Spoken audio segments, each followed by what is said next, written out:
Ayo. Gimana? 1, 2, 3. Oke, Agus boleh cerita sedikit tentang pertemuan pertama kamu dengan Gary seperti apa sih? Boleh dari awal ya aku ceritain ya. Jadi untuk pertemuan aku dari ketemu Pak Gary itu awalnya itu dari anak bawah. Jadi mengundang si Teteh sama Pak Pak Gary ini gitu kan untuk datang untuk membuat podcast. Terus di situ dia bertanya kepada Agus sama keluarga lah gitu kan tentang pengacara yang terjadi yang sama Agus penyiraman air keras gitu kan. Di saat itu kan memang kita udah ada pengacara kita gitu. Terus dia nanya gimana Bang. katanya dikenalin sama Teh Novi, ini pengacara saya katanya gitu kan. Namanya Gary gitulah gitu kan. Gary apalah, Gary Julian kalau nggak salah, Pak Gary Julian katanya gitu kan.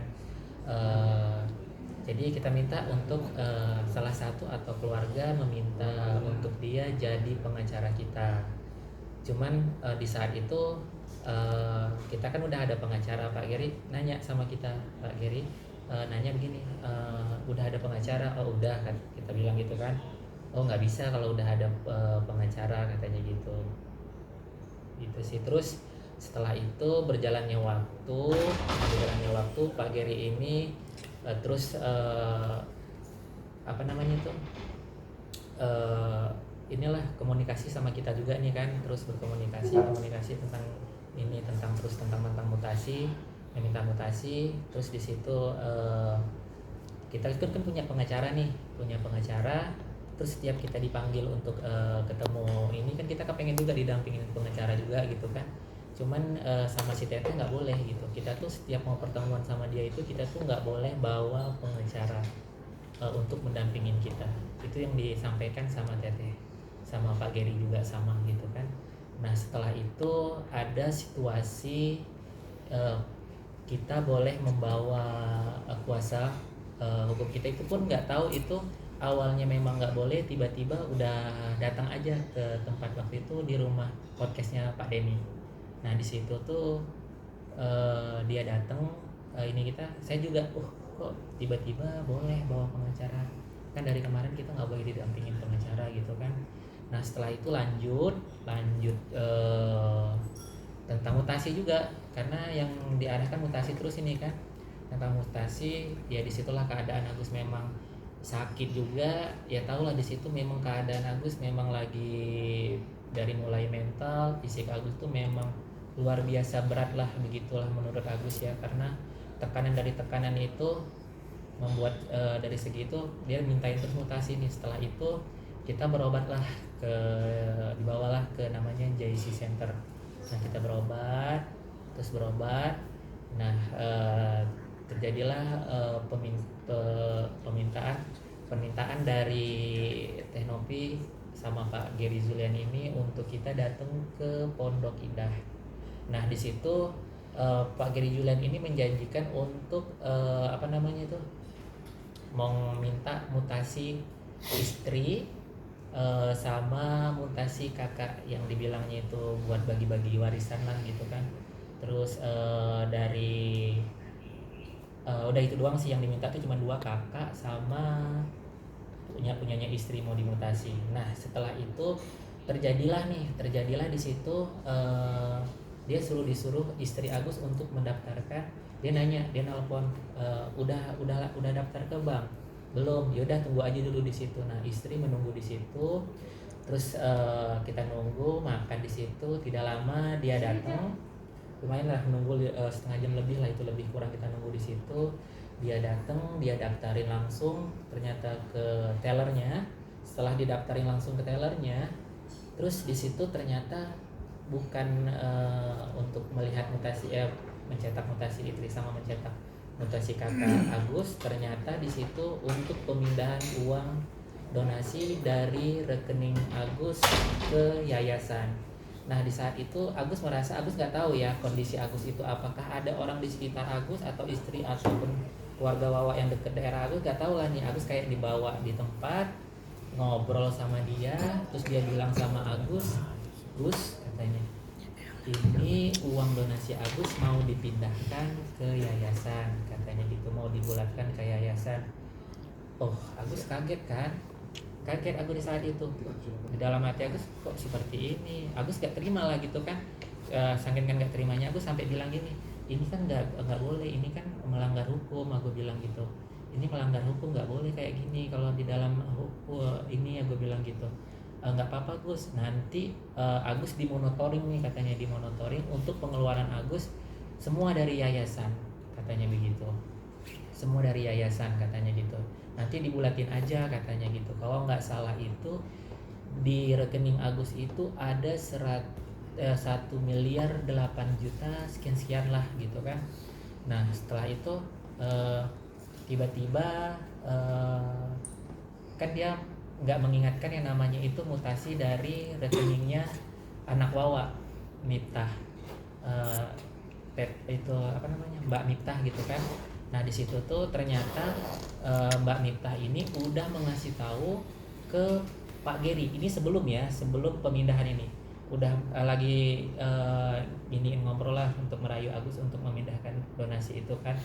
Nah setelah itu kenapa yang disuruh cetak mutasi rekening Agus doang, sama yang punya istri Agus doang, sama kakak Agus doang, sampingkan untuk Mbak Miftah tersendiri enggak. Jadi aku tanda tanya karena Mbak Miftah kan udah ngasih tahu juga ke Pak Geri nih, cuman Pak Gerinya nggak ada nyampein gitu kan.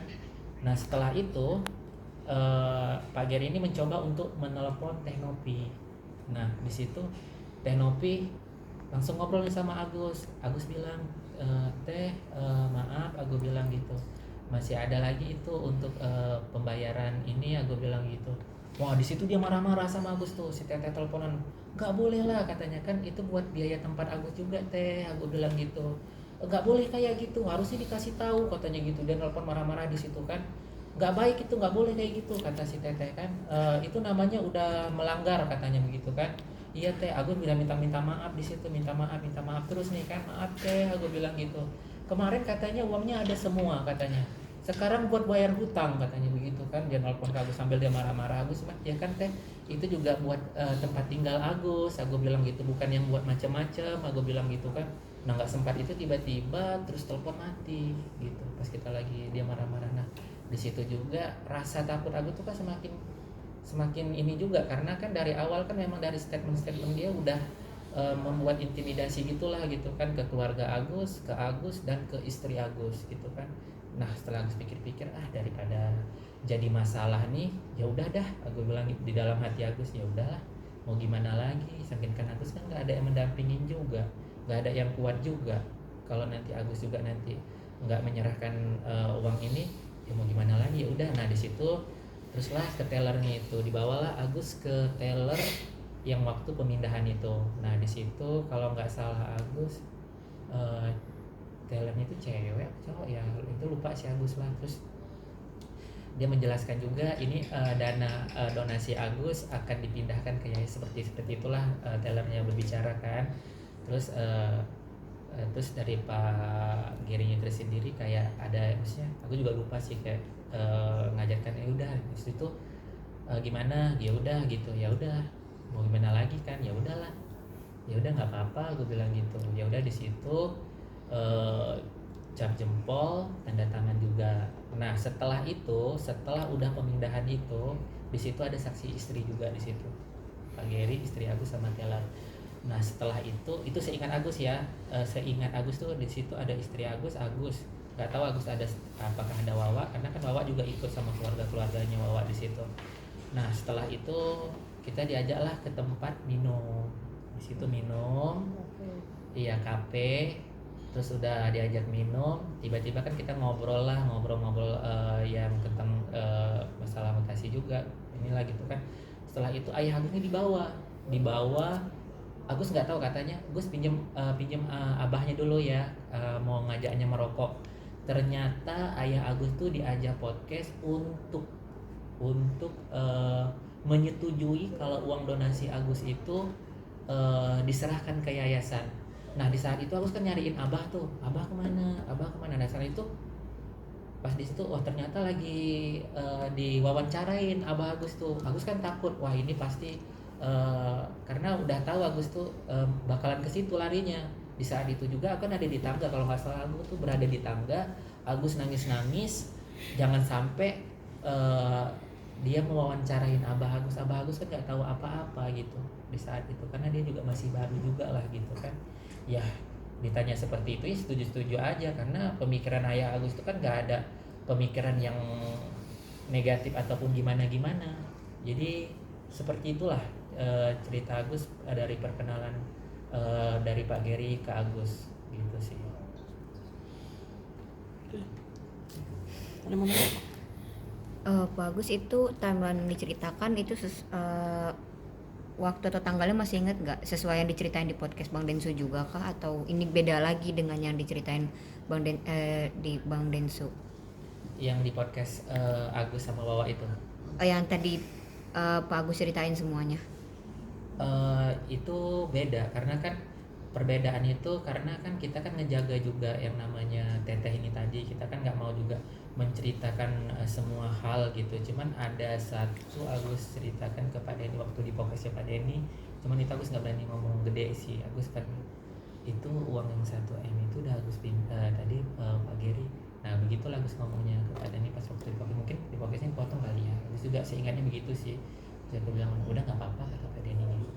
Itu uang yang 1 miliar ya. Terus itu pun kata titip sih, titip untuk ke yayasan gitu, dititip gitu, dititip ke yayasan. Nah di saat itu juga, oh dia juga ini ada lupa Agus, karena dia juga bilang waktu itu aku tanya kira-kira biaya perobatannya berapa. 900 juta Gus. Wah kaget juga, 900 juta aku bilang gitu. Dia bilang gitu sama aku, 900 juta. Dia ini siapa? Pak Geri Julian ini. Oh, Pak Geri. Iya. Terus aku bilang nanti kalau misalnya Agus yang bayar sendiri boleh nggak, aku bilang gitu kan. Kok rasa Agus tuh pirasat tuh kayak nggak enak gitu sih pas dia ngucapin gitu, ada apa ini gitu sih. Kalau untuk di bank yang tadinya mau mengurus mutasi itu kan tadi Pak Agus sempat bilang katanya ternyata untuk memindahkan rekening ya. Iya. Memindahkan uang yang ada di rekening Pak Agus ke yayasan. Ini Pak Agus tahu dari mana, dan maksudnya bisa mengkonfirmasi itu benar seperti itu Iya, dari mana? ini kan dari istri. Jadi itu nge-WA ke istri, disuruh ke Pondok Indah. Di situ kan kita waktu itu pengobatan di JSC Center kan. Ada jadwal siang sama sore kalau nggak salah Agus. Nah, setelah jadwal siang itu ya kondisi kita lagi sakit, malah sibuk mindahin uang donasi gitu kan. Karena kan dia juga udah janji bakalan dari donasi itu mendampingin kita untuk melakukan pengobatan. Tapi nyatanya apa yang kita dapatkan? Tidak ada kan? Pendampingan sekali doang dia datang, udah begitu doang gitu. Itu yang sangat Agus sayangkan gitu sama Teteh sama Pak GR ini gitu, Pak GJ lah Pak. Jadi kok dia awalnya kepengen dampingin Agus, setelah uang donasi itu berpindah, kenapa nggak ada pendampingan? Itu aja yang Agus tegaskan di situ gitu.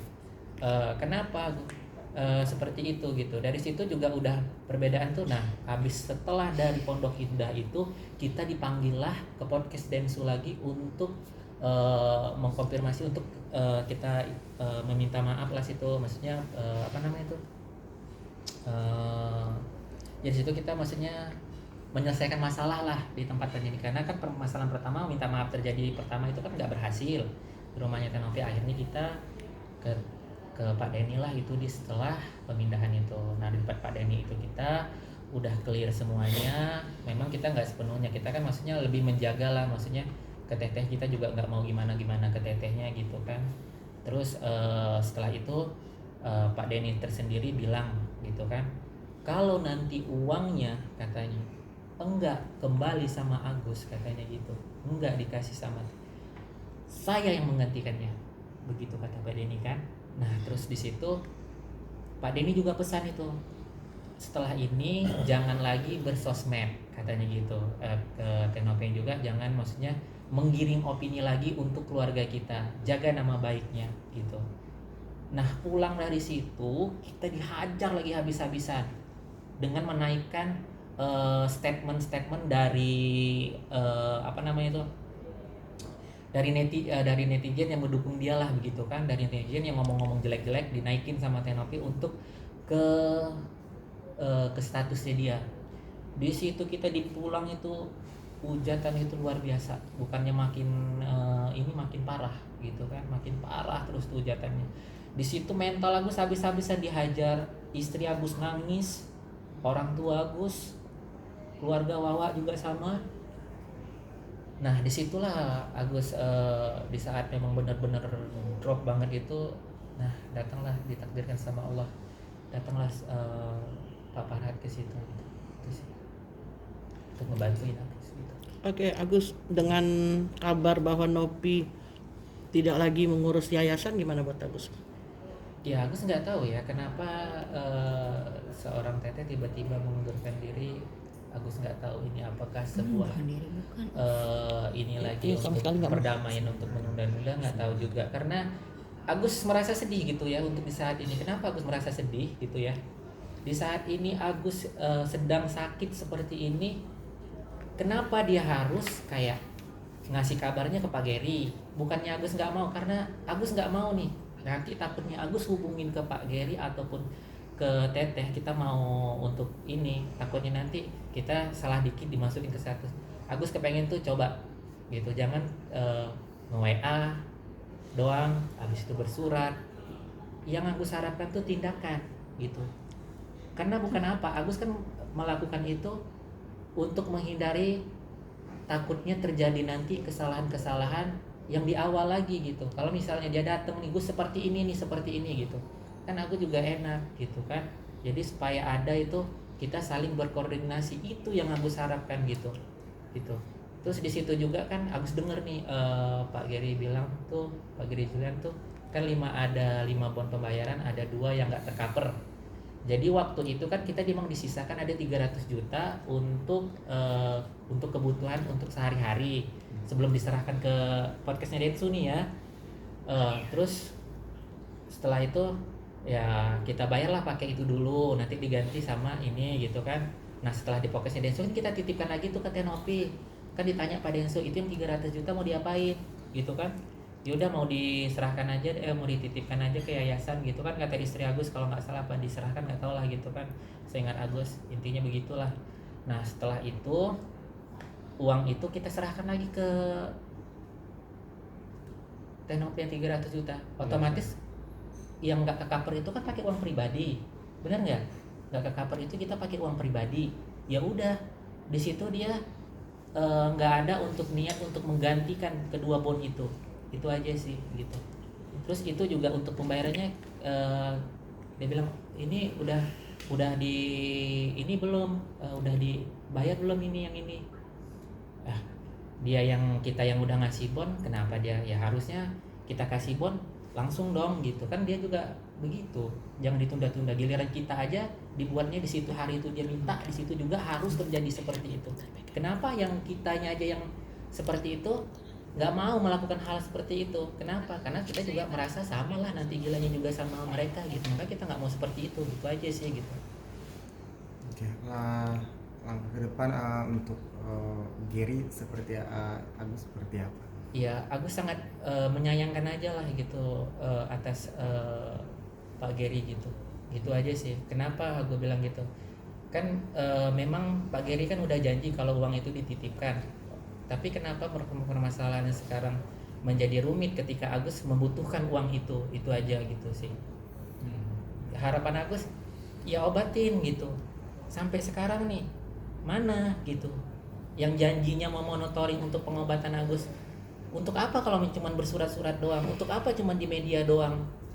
Ya yang Agus butuhkan itu tindakan.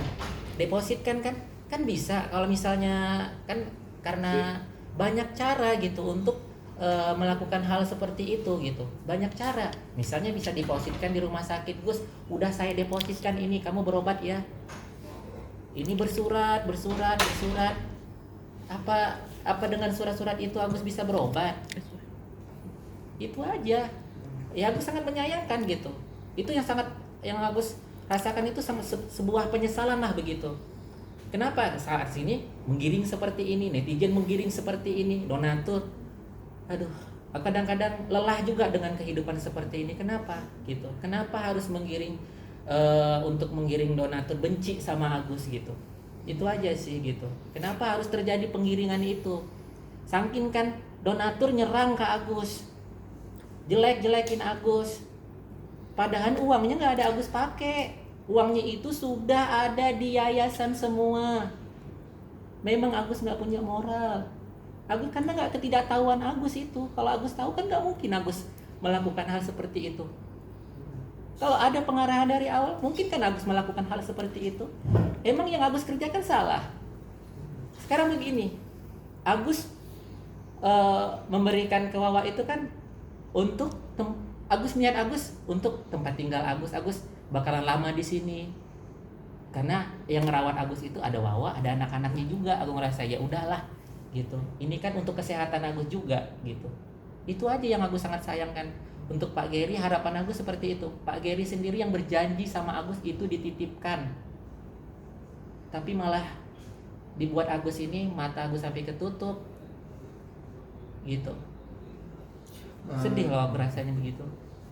Bang Rizaldi kemarin kan udah melaporkan Abang G juga ya. Itu kelanjutan laporannya seperti apa, Bang? Ya, kelanjutannya laporan polisi terhadap Geri Julian Saputra.